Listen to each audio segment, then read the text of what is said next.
बच्चों, कैसे हो आप सब।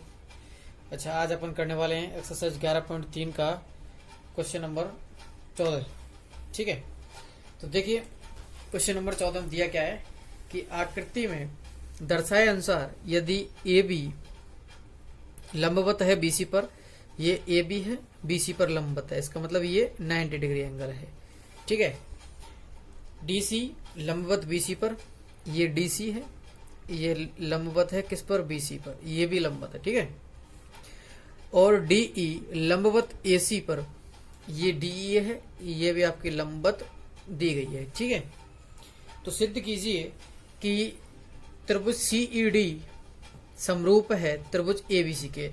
ये वाला त्रिभुज एबीसी किसके समरूप है, त्रिभुज सीईडी के, इसके। ठीक है, तो अपन देखते हैं सॉल्यूशन। सबसे पहले दिया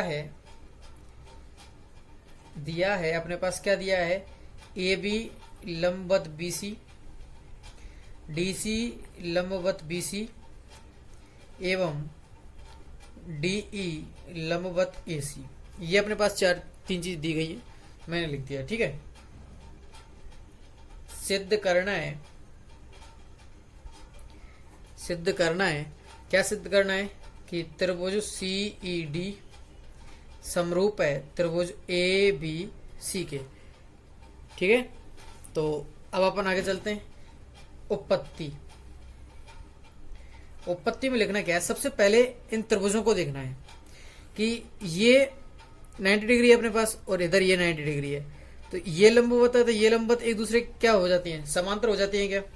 तो देखिए मैं लिख रहा हूं कि चूंकि ए बी लंबवत बीसी एवं सी डी लंबवत बीसी दोनों जब लंबवत हैं तो मैं लिख सकता हूं इसलिए ए बी समांतर होगी बीसी सीडी के।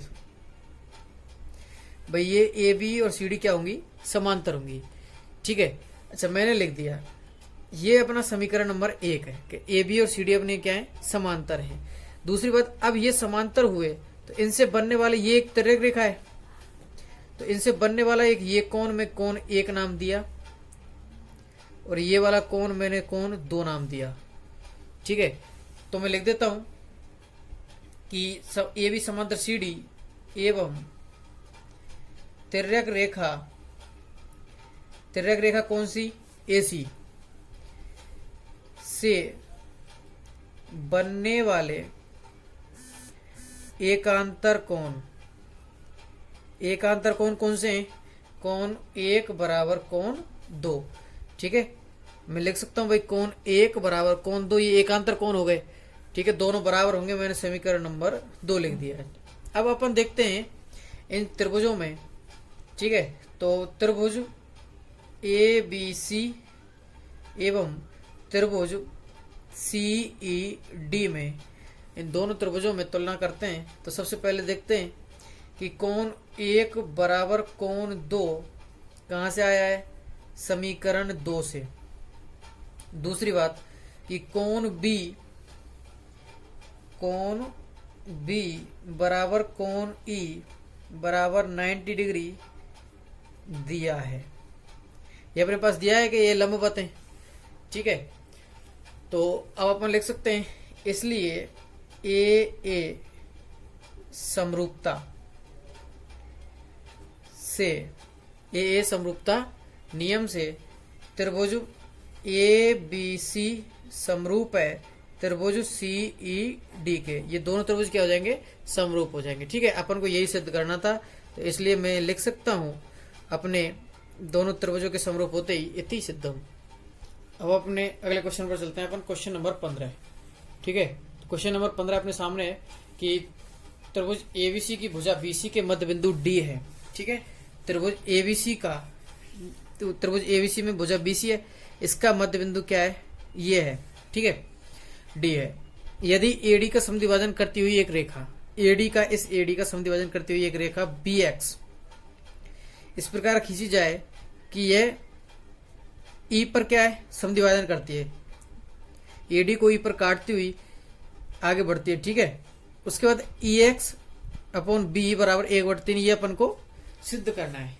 ठीक है, तो देखिए एडी का समद्विभाजन किसने किया, इसने, बी एक्स ने। अच्छा, इसका समद्विभाजन ये है, तो अपने पास जो दिया है मैं लिख देता हूं कि चूंकि दिया है अपने पास ये डी मध्य बिंदु है किसका, बीसी, तो इसलिए मैं लिख सकता हूं बीडी बराबर डीसी बराबर 1/2 बीसी लिख सकता हूं। अच्छा, उसके बाद अपन को पता है ये भी मध्य बिंदु है, तो इसलिए मैं लिख सकता हूं एई बराबर ईडी बराबर 1/2 एडी। ठीक है, मैंने लिख दिया। अच्छा, उसके बाद अब अपन देखते हैं कि ये तो अपने पास दिया है। अच्छा, अब मैं इसकी एक सिद्ध करना है, लिखने के बाद रचना लिखता हूं। सिद्ध क्या करना है वो तो अपन को पता ही है, तो मैं लिख देता हूं ई एक्स अपॉन बीई बराबर 1/3, ये आपको सिद्ध करना है। उसके बाद इसकी रचना क्या है, तो रचना देखते हैं अपन। रचना में लिख देता हूं कि डी से डीएफ खींची, जो किसके समांतर है, बी एक्स के खींची, डी से डीएफ समांतर बी एक्स खींची। अच्छा, उसके बाद अब मैं इसकी उत्पत्ति लिखता हूं। तो देखिए क्या होगा उत्पत्ति में, सबसे पहले मेरे पास एक, मैं इस त्रिभुज को लेता हूं, त्रिभुज AEX और त्रिभुज ADF में, त्रिभुज AEX एवं त्रिभुज ADF में, AEX ये वाला त्रिभुज और ADF ये वाला त्रिभुज। ठीक है, इन दोनों त्रिभुजों में मैं लेता हूं, तो देखिए क्या होगा कि कोण A बराबर कोण A ओवेनिस्ट। ठीक है, उसके बाद अपने पास आता है कि मैं इसको नाम दे देता हूं कोण 1 और इसको नाम दे दिया मैंने कोण 2। मैं लिख सकता हूं कोण 1 बराबर कोण 2। कैसे, क्योंकि ये क्या होंगे, संगत कोण। संगत कोण क्यों होने वाले हैं, चूंकि मैं लिख देता हूं कि EX समांतर होगी DF के। भाई जब अपन ने BX को समांतर खींचा है किसके, DF के, तो मैं लिख सकता हूं कि EX भी समांतर होगी DF के, तो ये क्या होंगे, संगत कोण। ठीक है, उसके बाद अब अपन आगे चलते हैं, तो देखते हैं कि AA समरूपता से त्रिभुज AEX समरूप होगा त्रिभुज ADF के। ठीक है, ये दोनों त्रिभुज क्या हो गए, समरूप हो गए अपने। अच्छा, अब समरूप हो गए तो संगत भुजाएं क्या होंगी, समानुपाती। तो इसलिए मैं लिख सकता हूं कि AE अपॉन AD सो समांतर वो बराबर होगी AX अपॉन AX, या मैं EX ले सकता हूं, EX को ले लेता हूं, इसकी इस वाली भुजा को, EX अपॉन DF के। भाई इस त्रिभुज की ये भुजा, इसकी पूरी भुजा, इस त्रिभुज की ये भुजा, इसकी ये पूरी भुजा। ठीक है, तो मैंने दोनों त्रिभुजों की भुजाओं को ले लिया है और वो मैं लिख चुका हूं। अच्छा, इसको लिखने के बाद अब अपन को पता है AE अपॉन AD, चूंकि AD है वो क्या है, AE का 1/2 है। अच्छा, तो ठीक है, मैं लिख देता हूं कि AE बराबर 1/2 AD। अच्छा, और AD को AD रहने दिया बराबर EX अपॉन DF। तो AD से AD कट जाने के बाद मैं सॉल्यूशन को आगे बढ़ाता हूं कि 1/2 EX 1/2 EX अपॉन DF, तो बज गुना कर देता हूं, तो यह आएगा DF बराबर 2EX। मैंने दिया समीकरण नंबर 1। ठीक है, अब अपने पास दूसरा एक, मैं इन त्रिभुजों को लेता हूं, एक त्रिभुज CDF और सी बी एक्स। तो त्रिभुज सी डी एफ एवं सी बी एक्स में इन दोनों त्रिभुजों को ले रहा हूं, सी डी एफ और सी बी एक्स। तो देखिए अपने पास क्या आएगा कि सबसे पहली बात कोण सी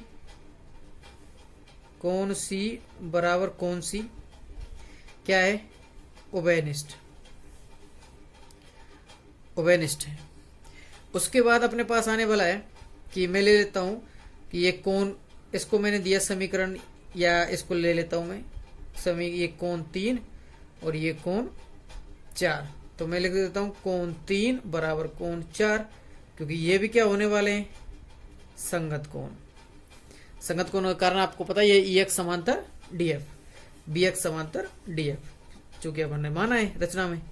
अच्छा, उसके बाद अब अपने पास क्या है, ए समरूपता से त्रिभुज सी डी एफ समरूप होगा त्रिभुज सी बी एक्स के। दोनों क्या हो जाएंगे, समरूप हो जाएंगे। तो इसलिए संगत भुजाएं क्या होंगी, अब समानुपाती। तो संगत भुजा कौन सी, मैं मान रहा हूं इसकी सी डी और इसकी सी बी।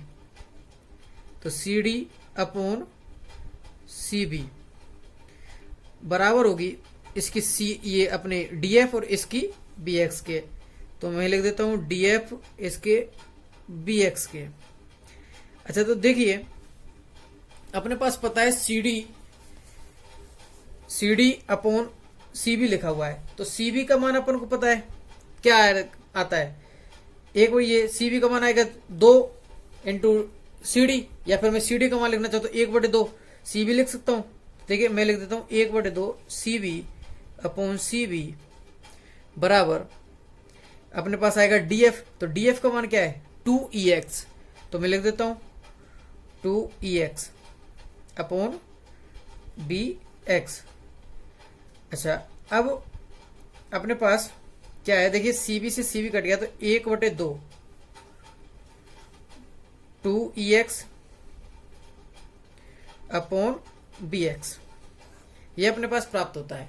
लेकिन अपन को चाहिए क्या, EX अपॉन वी। तो मैं BX को क्या लिख सकता हूं, तो देखिए मैं BX को लिख रहा हूं। अब अपने पास इसको वज्र गुना कर देता, वज्र गुना में करता हूं तो ये आएगा BX बराबर 4EX। ठीक है, BX को मैं लिख सकता हूं, भाई BX क्या है, ये अपने पास BX है, इसको लिखा जा सकता है VE प्लस EX बराबर 4EX।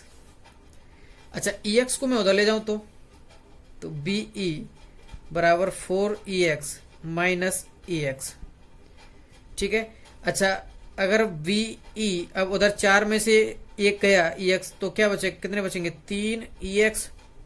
अच्छा, मैं EX को इधर लेके आया या मैं BE को उधर लेके गया, तो 3 को इधर ले आऊं और इधर बी को लेकर जाऊंगा, तो EX अपॉन BE। यही आप लोगों को क्या करना था, सिद्ध करना था। और मैं लिख सकता हूं अब इति सिद्धम। ठीक है, तो चलो आगे होगा समझ में। धन्यवाद।